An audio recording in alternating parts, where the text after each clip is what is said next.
की आचार्य श्री आदि सागर महावीर कीर्ति विमल सागर आचार्य गुरुवार सरमती सागर जी गुरु महाराज की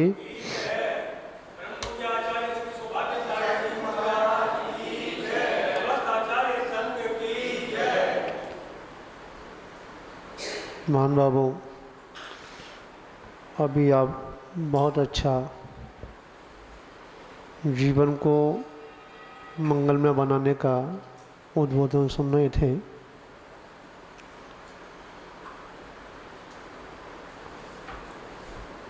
परंतु आज का जीव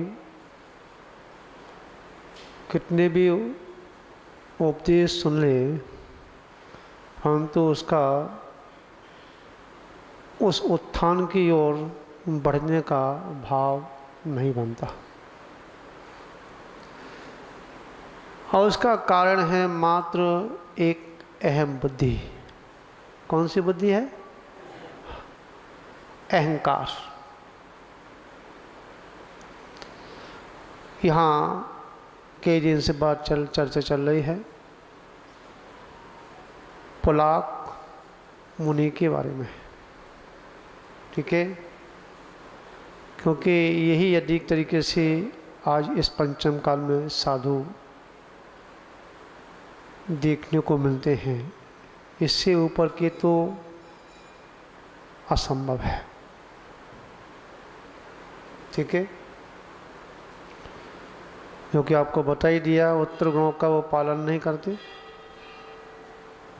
ठीक है, और 28 मूल गुणों में दोष लगाते हैं। और इसीलिए दोष लगाते हैं, इसलिए वह प्रतिक्रमण का विधान दिया है कि जो दोष लगे हैं उनके प्रतिक्रमण करके अपने प्रक्षालन को करना, मतलब पापों का प्रक्षालन करना। आचार्य भगवंत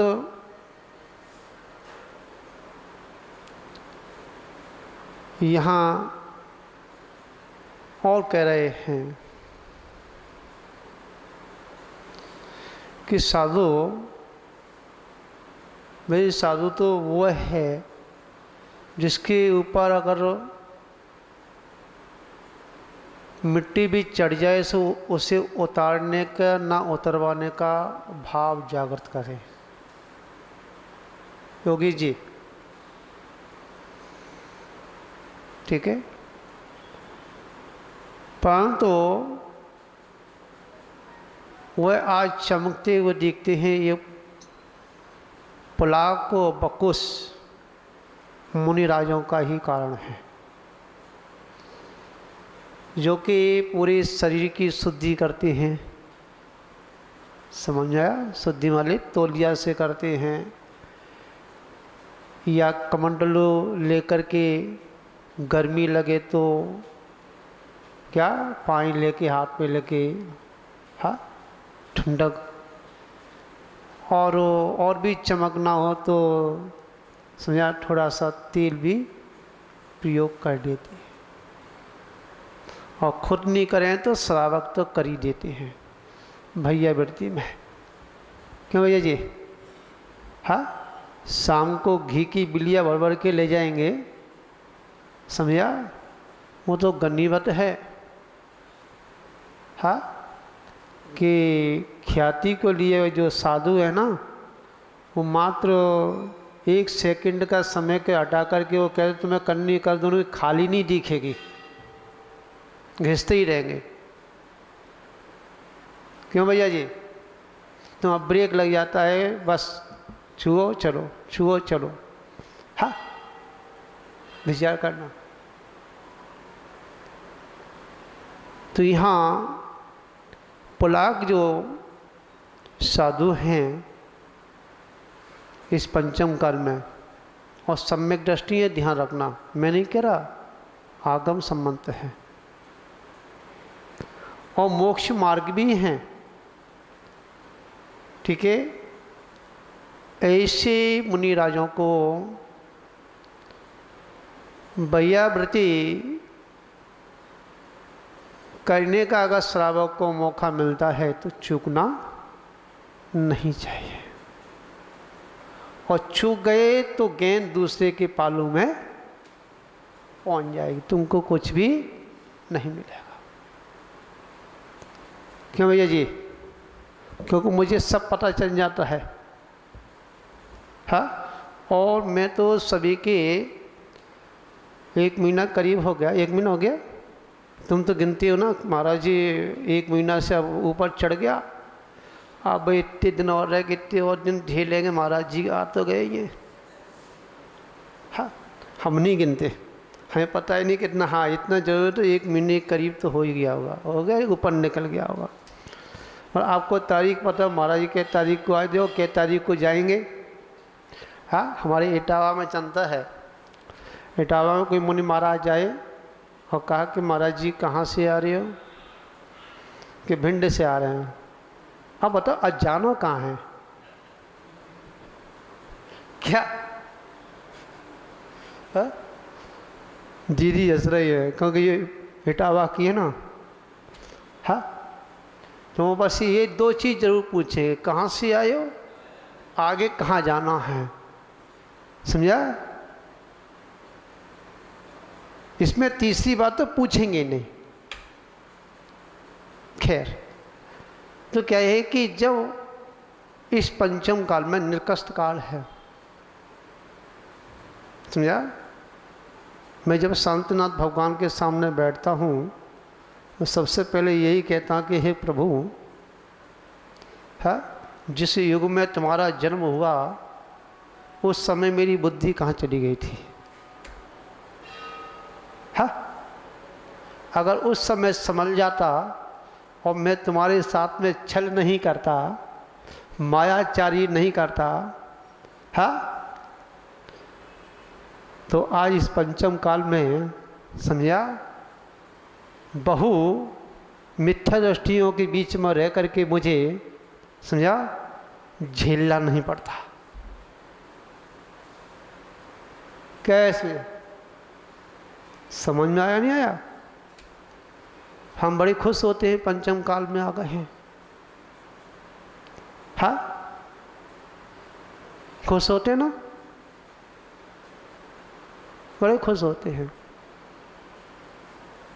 ऐसा नहीं कि पाप भी किया पुण्य भी किया है, कुछ थोड़ा सा पुण्य किया होगा, क्योंकि कम से कम जैन कुल में जन्म तो मिला, ठीक, जैन साधुओं के उपदेश तो मिल रहे हैं, है?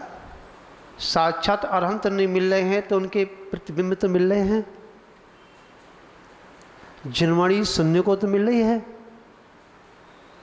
हाँ, परंतु इतने निर्कष्ट काल में ये जिनवाणी उसी के गले उतरती है जो शुद्ध जल और छना हुआ जल जो पीता है।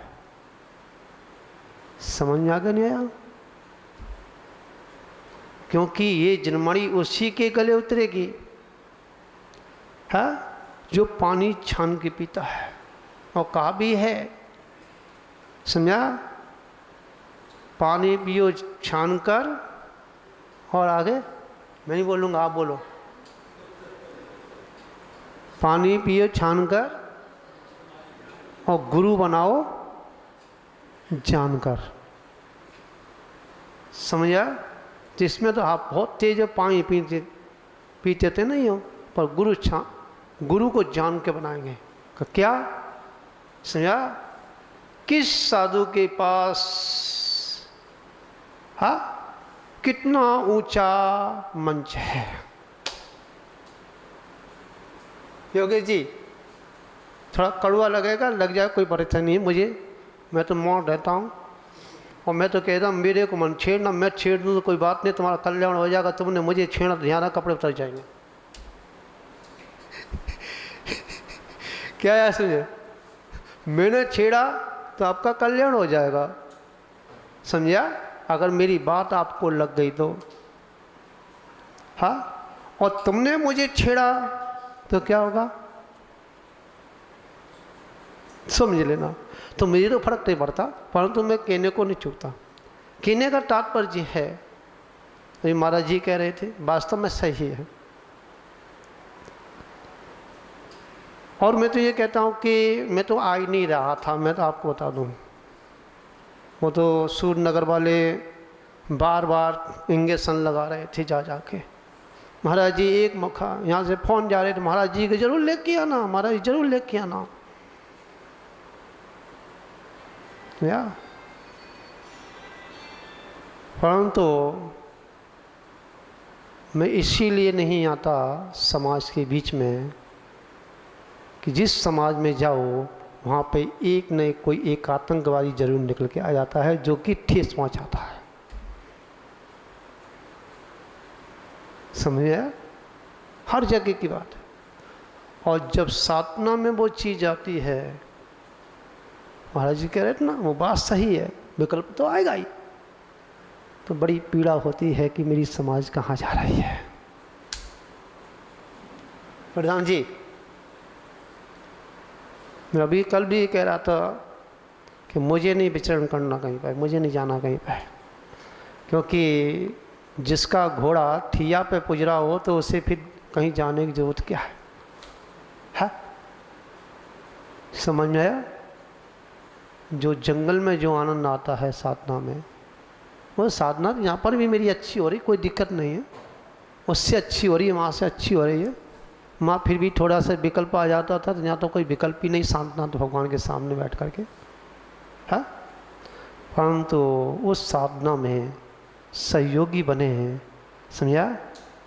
क्योंकि नानी, हाँ, नंसार की बात नानी के सामने शोभा नहीं देती। ठीक है?